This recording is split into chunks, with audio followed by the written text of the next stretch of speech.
everything. Do you copy me? If you don't stop it, it won't be your home to go back to.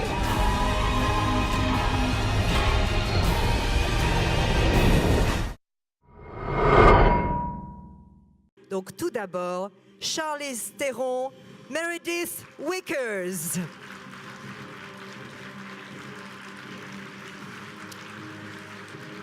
Elle a pour partenaire, bien sûr, Michael Fassbender, qui joue le rôle de David et qui a pris ce matin le train de Londres pour venir nous voir. Merci Michael. Bien sûr, elle est là aussi. Noomi Rapace, qui joue le rôle d'Elizabeth Shaw.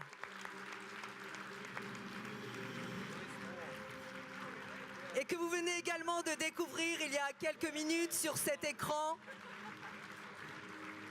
Elle est là pour vous aussi. Welcome, Noomi. Et puis bien sûr, the mastermind behind it all, Sir Ridley Scott. Applaudissements, absolument.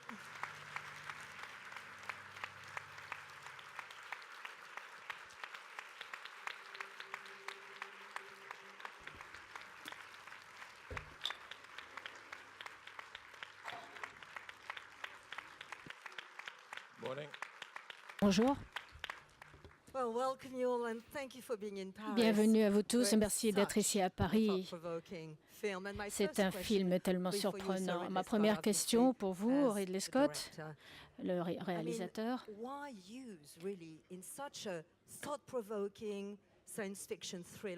Pourquoi vous utilisez pour utiliser le mythe de Prométhée pour aller visiter l'espace? Je suis un peu dur d'oreille. Vous pouvez répéter? Pourquoi? Non, pardon, je ne suis pas dur d'oreille en fait, mais voilà. Le mythe de Prométhée, pour répondre très brièvement, pour ceux qui ne le savent pas ou le savent, c'était un demi-dieu, Prométhée, qui a défié les dieux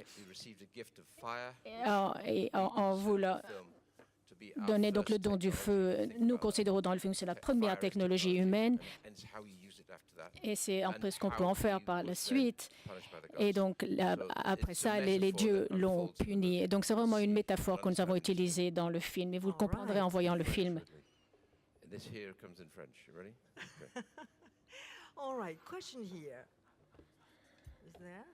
Première question dans le public.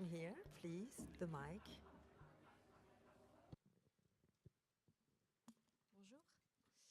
Moi, je voulais vous demander, c'est la première fois que vous avez utilisé la 3D. Je voulais vous demander ce que ça a changé à votre travail de réalisation et est-ce que c'était un vrai outil? Qu'est-ce que ça vous a permis de raconter en plus? Est-ce que c'était vraiment un outil assez majeur dans la narration? Well, it's the first time you're using 3D technology and you shot in 3D directly. I mean, how did this technology maybe changed your work as a filmmaker? Was it an added tool that gave a plus to the narrative line? Si vous êtes très visuel, naturellement, donc l'idée d'utiliser la 3D était simplement un autre moyen simplement qu'on avait. Moi, je comprends de manière fondamentale votre question, mais enfin, ce n'est pas vraiment le problème. Mais quand vous verrez le film, vous verrez que ça aide.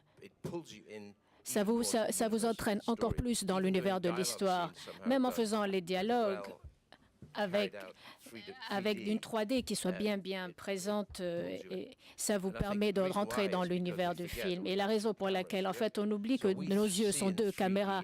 Nous voyons en 3D de toute façon, mais votre cerveau, en fait, arrête ça et on n'y pense pas. On pense voir en 2D, mais en fait, parce qu'on a donc la vision lointaine et proche. Donc, quand je mets en fait mes mains devant et je vois un peu les mouvements, ça c'est vraiment de la 3D. Quand vous portez les lunettes 3D, ça rappelle à votre cerveau que en fait vous voyez en 3D.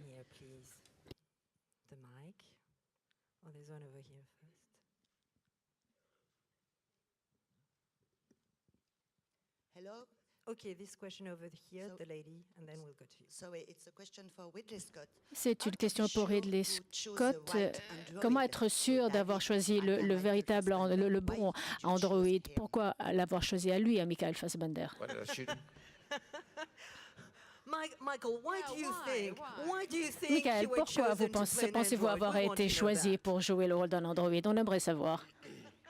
'Cause I'm Parce quite que robotic. je suis peut-être assez... J'ai l'air d'un robot, je suis assez robotique, je ne sais pas. Oh, yeah, okay. I think Michael, Je pense que for Michael, a while now, joined the ranks of really one of the best. pendant un certain temps, a vraiment rejoint le niveau des meilleurs acteurs au monde, c'est-à-dire les acteurs masculins, And if I can évidemment. get Michael to do Et si je peux anything, demander I'll à take it. Michael de faire quoi que ce So he soit, was my eh ben, je first suis thought, preneur. Donc first j'ai vraiment idea, pensé à first lui au choice. tout début, ça a été Went mon to premier him, choix. and much to my surprise, he said, Et à ma grande surprise, après une très brève conversation, il m'a dit oui, je le ferai. Michael is Michael est master of le everything, maître really. vraiment de Also, I tout. think he's a very good mime Il est artist. aussi, il a l'esprit qu'il faut en tant qu'acteur. Et avec ce personnage de David, il y a beaucoup d'humour. Vous avez le droit de sourire dans ce film, même de rire dans ce film. En fait, dans le tout premier Alien, il y avait un peu d'humour entre Harry Stanton et Harry et enfin, oh Dieu, j'oublie. Et il y a Yaphet Kotto. Dans ce film aussi, je crois qu'il y a encore plus d'humour. Et si vous regardez le film au tout début, si vous regardez avec attention, vous verrez ce que fait Michael dans le rôle de David. C'est en fait merveilleux parce qu'il marche tout seul pendant les 5-6 premières minutes. Et on se demande, mais qui est cette personne? Et vous pouvez, on peut même se dire que c'est peut-être un serviteur dans la maison. En fait, on n'essaye pas de cacher en fait le fait que c'est un robot. Il n'y a vraiment aucune raison, parce qu'en fait, comme on est dans un genre de science-fiction, je ne voulais pas non plus en faire quelque chose de tellement particulier. Mais je voulais simplement me dire, parce que Michael était robot et qu'on le savait et qu'on l'acceptait, l'équipage autour de lui l'accepterait aussi. Même simplement un des membres qui ne l'accepte pas, parce qu'en fait, il n'est pas très à l'aise avec le fait d'avoir une création, une sorte d'une réplique d'un être humain autour de lui. Et bon, il y a toujours des petites chicanes entre eux en se demandant mais qui est lui, qui est cette personne qui l'a créé. Mais vous le verrez dans le film. Mais il y a de l'humour, mais après ça devient dangereux. Bonjour. A question here, please. Yeah. Oui, bonjour. Pour Alien, vous avez créé un personnage féminin très fort de Ripley avec Sigourney Weaver, et je voulais savoir comment vous avez créé vos personnages féminins dans Prometheus et comment Charlize Theron et vous, Noomi Rapace, vous voyez vos personnages. Well, I mean, in Alien, obviously, you chose a very strong female character, Sigourney Weaver. How did you work on, let's say, the female characters on Prometheus? It's for you. And then we'll get to the ladies, in fact. So the comparison, you're booming. When you speak, I can only get half the information. Quand vous parlez, en fait, je n'ai que la moitié de l'information. Je suis désolée. Il y a un peu un écho qui revient, un retour de ce mur. Est-ce que vous pouvez répéter, s'il vous plaît? Je pensais que c'était une question pour Noomi. Dans Alien, il y a en fait des personnages féminins très forts joués par Sigourney Weaver. Et avec Prométhée, comment avez-vous procédé pour vos personnages féminins? Tous mes personnages féminins dans tous les films que j'ai faits sont très fortes en fait dans tous mes films. Elles sont en général très fortes. Je pense que ça vient du fait partiellement, ça doit venir de ma mère, qui était une très grande, et en fait, elle nous bottait les fesses régulièrement, mon frère et moi. Donc, j'accepte les femmes fortes. Elles gagnent, vous gagnez, c'est bon, voilà, on n'en parle plus. Donc, puisque nous parlons de personnages féminins, je voudrais vous poser la question à tous les trois. Dans ce film, il y a beaucoup de... Ce film est entouré de secrets, on ne sait pas grand-chose là-dessus. Vous avez chacun votre rôle et votre action. Est-ce que vous pourriez nous dire ce que vous pourriez en tout cas nous révéler de ce qu'est votre rôle, de ce que vous faites dans ce film? En fait, pour vous le dire, il faudrait qu'on vous tue. Je ne sais pas. Je pense que nous avons chacun... Il y a certainement un mystère. Il y a quelque chose de très simple, de très facile. On ne se connaît pas vraiment. Moi, je joue un personnage qui travaille pour la société et qui est là sur ce vaisseau, qui doit donc surveiller cette mission. Elle a déjà travaillé avec certains membres de l'équipage. Elle connaît David, mais elle ne connaît pas Shaw. Et l'environnement, on est tous, tout se prête au mystère. En tout cas, pour ce qui me concerne, mon personnage, moi, toutes ces petites choses qui ont lieu, et quand on m'amène là, et moi je me dis, qu'est-ce que je fais là? On me dit, mais tu dois rester là dans le coin et regarder. Mon personnage, et tous les personnages d'ailleurs, vers la fin du film, il y a une sorte de lien plus personnel qui se crée avec ce voyage qui n'apparaît pas au tout début. Et Noomi, votre voyage, votre périple dans ce film. En fait, Elizabeth est une scientifique, une archéologue, mais elle croit en Dieu et elle a une foi très, très forte. C'est une rêveuse, une passionnée. Elle est celle qui va convaincre les gens à entreprendre ce voyage. Elle a ce rêve en tête depuis aussi loin qu'elle peut s'en souvenir. Elle est convaincue qu'elle va trouver quelque chose. Elle est convaincue que c'est quelque chose qu'elle recherche depuis toujours. Donc c'est quelque chose de très personnel pour elle. Et au début, je ne dirais pas qu'elle est naïve, mais elle a presque ces attentes puériles.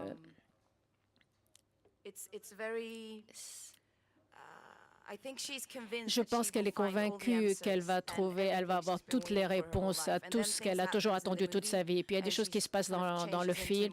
Et puis petit à petit, elle va se transformer, elle va devenir de plus en plus dure, vraiment une survivante. C'est vraiment son besoin de survivre. Donc c'est là, il y a vraiment une très grande transformation pour elle durant le film. All right.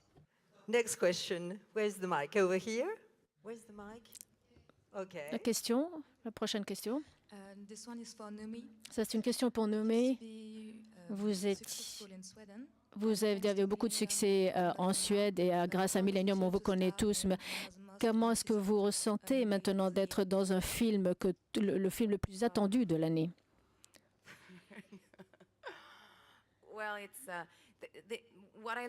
Ce que j'aime dans mon travail d'actrice, c'est de créer des films et de travailler avec ça.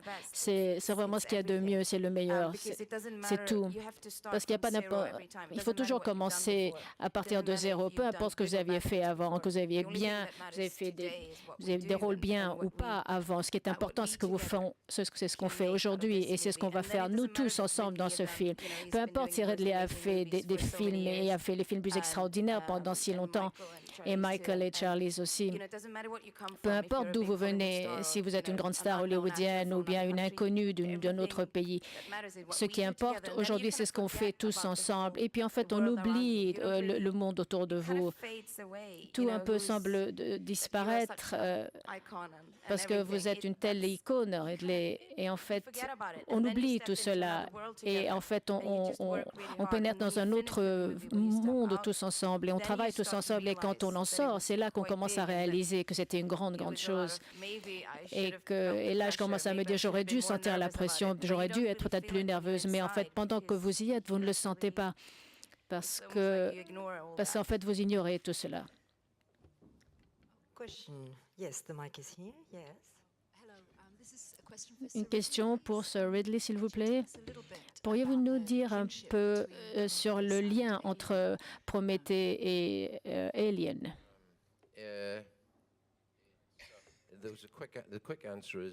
La réponse rapide serait... je commence par la réponse la plus longue, d'accord. Donc, je vous donne quand même la rapide. L'ADN, en fait, de l'Alien a lieu durant les 8 dernières minutes de ce film. C'est là que vous le voyez. Donc ça a commencé parce que moi j'ai fait un Alien, puis il y en a eu 3 qui ont suivi et j'ai regardé, j'ai observé les 3 suivants. Moi je suis en fait très compétitif. Est-ce que je les ai aimés? Bon, oui. Les trois suivants. Donc moi je dis les choses comme elles sont, croyez-moi. Et moi, ce que j'ai pensé, ce que Dieu a dû... Le septième membre de l'équipage était assez formidable et le casque que j'avais était absolument merveilleux. Mais sans ce personnage dans son costume de robot, le film n'aurait pas eu cette peur, cette terreur qu'on avait dans ce premier film. Et c'est en partie non seulement parce que les acteurs étaient extraordinaires, mais si les acteurs ne sentaient pas cette terreur, le public ne le sentirait pas non plus. Donc il faut avoir cette sorte de bête dans le film. Et par chance, moi j'ai connu Giger, cet homme qui était en fait au sommet de son art à ce moment-là. Et le studio ne voulait pas vraiment le prendre parce qu'il trouvait que c'était un peu obscène. Moi, je dis l'obscénité, c'est bien, mais je pensais surtout intimidant. Donc finalement, voilà, c'est ce qu'on avait opté pour ça.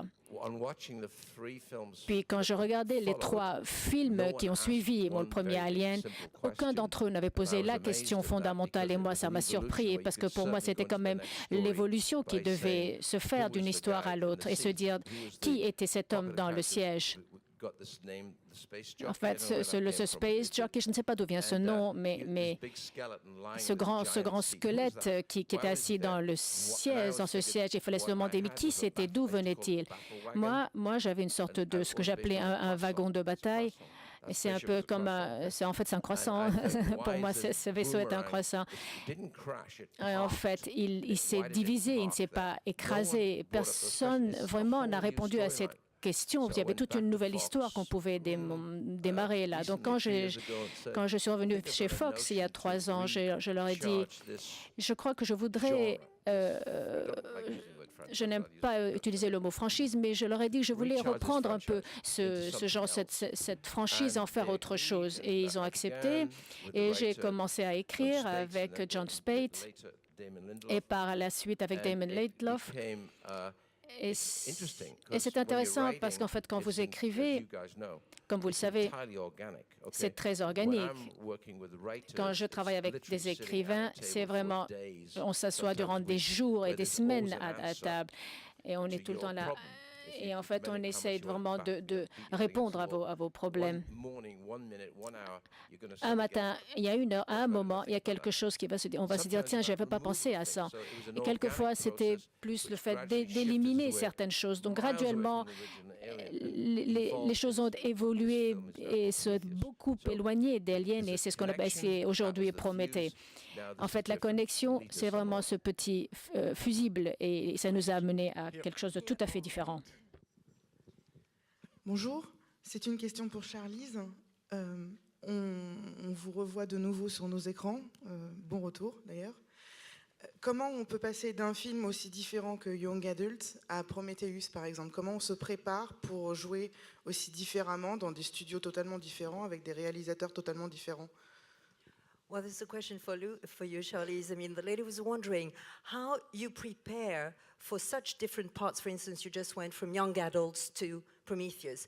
How do you prepare as an actress for such different roles with such different directors?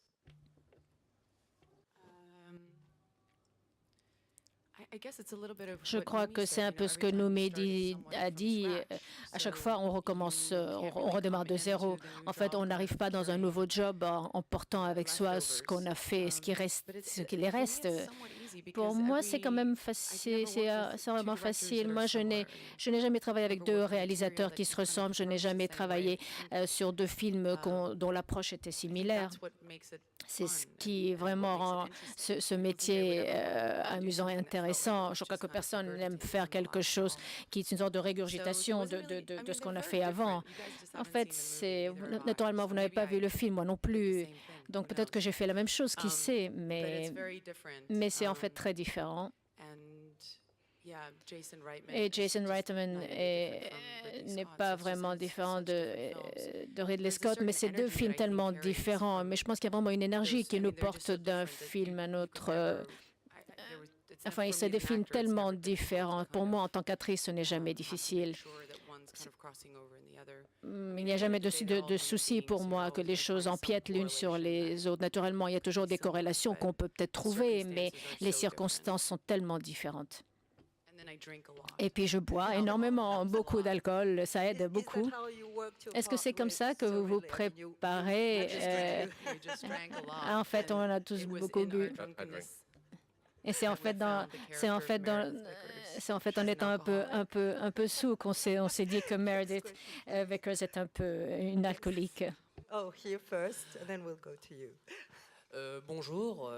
Tout d'abord, merci. Thank you so much for your visit. Vraiment merci de venir pour ce beau cadeau et votre venue est. Alors ma question, j'ai une question pour Ridley et une question aussi pour les acteurs. Ma question pour Ridley, c'est que vous revenez à la science-fiction 30 ans jour pour jour après Blade Runner. Comment on fait pour se remettre dans le bain de la science-fiction? Et ma question pour les acteurs, c'est comment c'est de bosser avec Ridley Scott? Qu'est-ce que ça fait d'être choisi par Sir Ridley Scott? Thank you. Well, loves the film, thanks for the gift of it and all that. So Ridley, the first part of the question was for you. I mean, almost day to day, 30 years after Blade Runner, how did you, in a way, immerse yourself once again into the world, the universe of science fiction? It's a job. C'est un job. It's a job. C'est un job. And I always relate now to the fact that et moi, aujourd'hui, j'ai vraiment foutu en l'air ma jambe gauche à cause du tennis et j'ai des prothèses. Et si je devais, et si je ne pouvais pas le faire, j'aurais tellement voulu être un tennisman parce que je trouve vraiment que c'est tellement extraordinairement bien. Donc en fait, je me prépare. Si vous ne vous exercez pas, faites à 30 ans. Mais en fait, je me compare à un athlète. Évidemment, moi, je suis incapable de courir un 100 mètres parce que je bois beaucoup trop. Mais je m'identifie à ça. Il faut être prêt et il faut pouvoir rendre la balle le plus loin possible. Et c'est ce que je fais. Voilà, c'est comme ça que je me prépare. Peu importe si on parle quelle que soit la sorte le genre de film, que ce soit un film historique ou science-fiction. En fait, quand on revient vers le genre de science-fiction après 30 ans, je ne pense pas que je me dis, tiens, je reviens au bout de 30 ans. Ça, ce sont des choses qui appartiennent au passé. Moi, je suis très content de les avoir fait. En fait, quand j'ai fait Blade Runner, ça avait été quand même un désastre, mais 25 ans après, c'est quand même très satisfaisant. Je ne vais pas refaire un Blade Runner, mais je vais passer à la phase suivante. C'est vraiment le job que je fais. J'adore ça et je suis très chanceux de pouvoir le faire.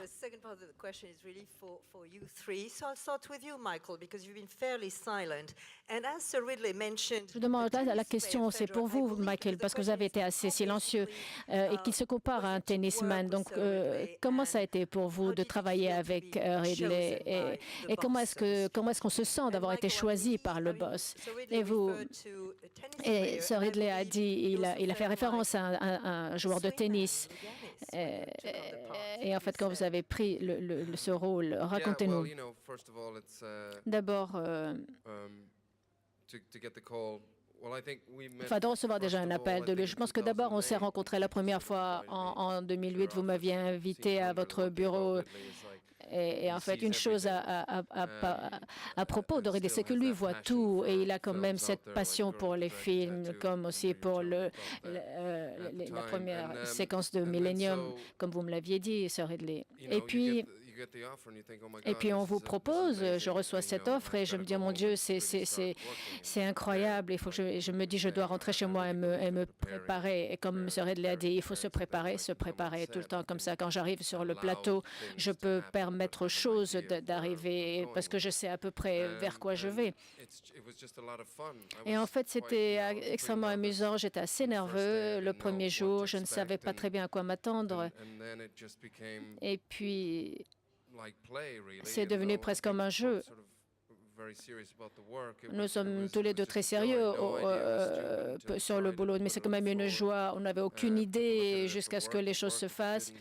Alors on essayait, si ça marchait, sinon on laissait tomber. Mais ce qui était vraiment impressionnant à propos de Ridley, c'est qu'en fait, il y a 350 personnes sur le plateau et chaque département est là. Chacun apporte apporte son petit jouet, apporte son... Et puis quand voir chaque personne impliquée dans ce travail tout en ayant toute cette passion, c'est quand même assez impressionnant quand on en est le témoin. Et de voir la précision de chaque département, et l'imagination, et l'enthousiasme et l'énergie. C'est ce qui fait de lui un grand maître. Il faut vraiment être le maître sur le ring et de ce niveau-là. Et Naomi, vous avez répondu à la question de comment on se sent d'être choisi par Sir Ridley. Et vous, Charlize, est-ce que vous avez ressenti quelque chose de particulier quand vous avez su que vous alliez faire partie de cette aventure avec Ridley Scott? Oui, je me suis toujours dit, de sa génération, il y a vraiment une poignée de réalisateurs iconiques et pour chaque acteur, il y a un de ces réalisateurs avec lesquels on rêve de travailler. Et pour moi, c'était Sir Ridley. Et je peux aussi ajouter quelque chose. Je me souviens quand on avait fait des scènes un peu différentes, un peu dérangeantes que j'avais jamais faites auparavant, rien qui ressemble à ça. Je ne vais rien dire. Cette scène est vraiment très dérangeante et assez bizarre. Et nous étions en train de travailler sur cette séquence depuis quelques jours. Et puis vraiment, c'était comme descendre en enfer. C'était très physique et mentalement, ça m'a vraiment bouleversée énormément. Et je me souviens, un jour, tu es venu et tu m'as dit, en fait, ce que j'adore, vous êtes tellement passionné et tellement impliqué dans l'action, dans les personnages. C'est comme vous les vivez. Moi, je faisais ces choses étranges et vous êtes venu, vous avez dit, est-ce qu'on fait une autre prise? Et il s'est dit, oui, allez, on y va, vite, elle est prête. On était vraiment en train de respirer en même temps. Je n'ai jamais senti que je portais la chose toute seule. J'ai toujours senti qu'on partageait les choses ensemble et qu'on les faisait ensemble. Et moi, je courais presque à moitié nue. Je ne sentais même pas que j'étais nue parce que c'est bizarre, parce qu'en fait, je toujours sentais que vous étiez là, toujours avec moi. Je n'ai jamais travaillé avec quelqu'un qui partage autant les choses. Moi, je pourrais rajouter aussi, en fait, on essaye de saisir des moments au cinéma. Quelle est la formule? Comment est-ce qu'on fait? Je ne sais pas. C'est vraiment, il y a des petits moments à l'intérieur d'un film ou au cinéma qui font les films. Peut-être que le tout n'est pas consistant, mais il y a simplement ces instants, ces moments. Il y a beaucoup de réalisateurs qui ne le voient pas, ou des acteurs qui ne le voient pas. C'est des choses qui sont là dans le sens. Mais Sir Ridley est très, très, très attentif. Il le sent, il le voit. Il le voit chez l'acteur. Quand il y a quelque chose de spécial qui va probablement arriver. Et pour cela, il faut être vraiment, vraiment en phase avec nous. Et comme je disais, je regarde à tous les départements qui étaient là, que ce soit les costumes, le maquillage, chacun était là et c'était assez extraordinaire.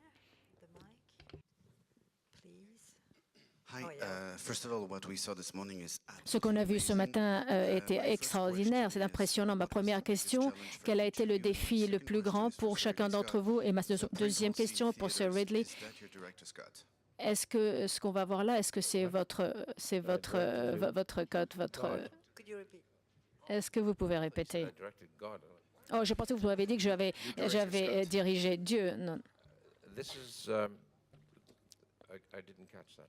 Pardon, je n'ai pas compris la question.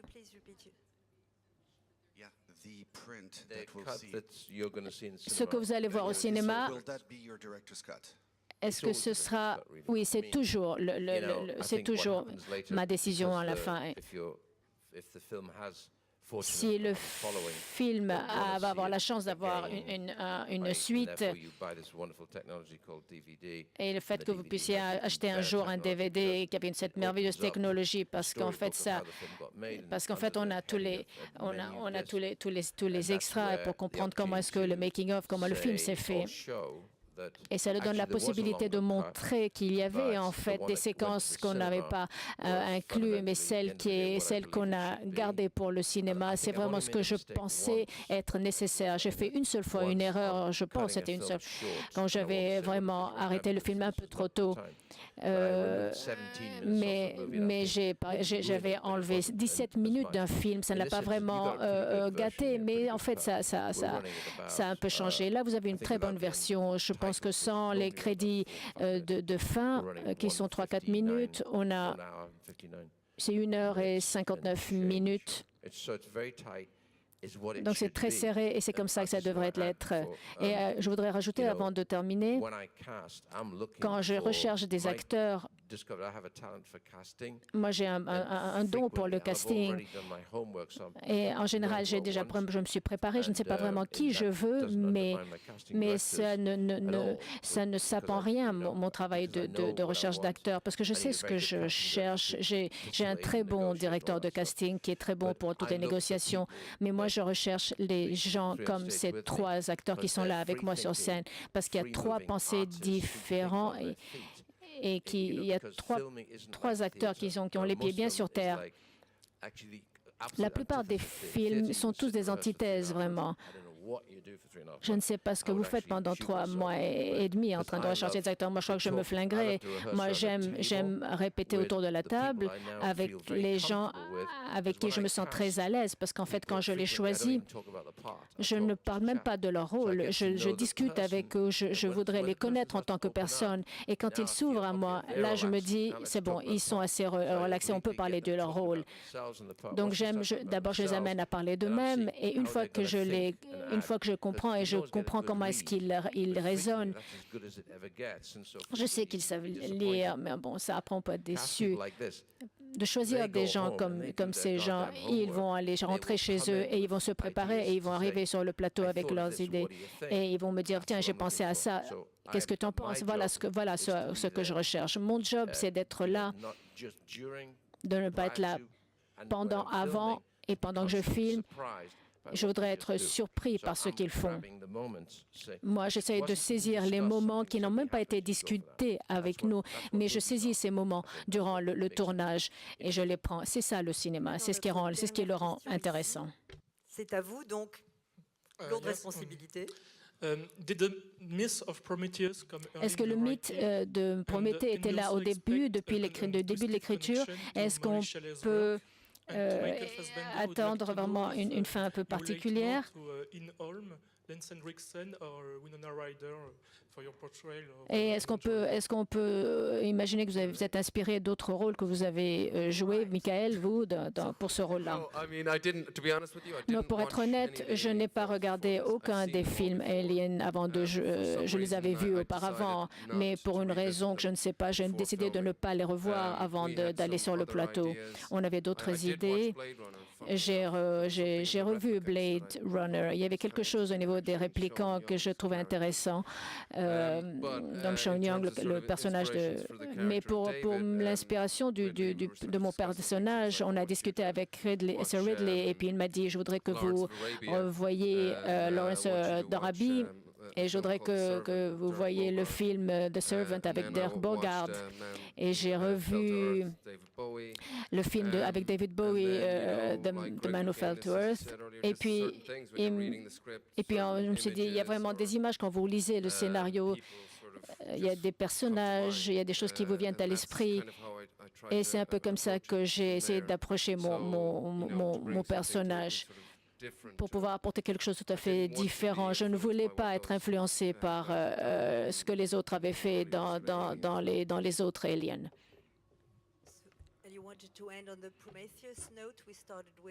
Et vous vouliez terminer sur la note de Prométhée. Quelle était votre question là-dessus?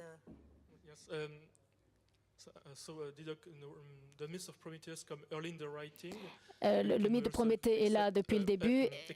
Est-ce qu'on peut s'attendre à un lien avec Mary Shelley's Frankenstein?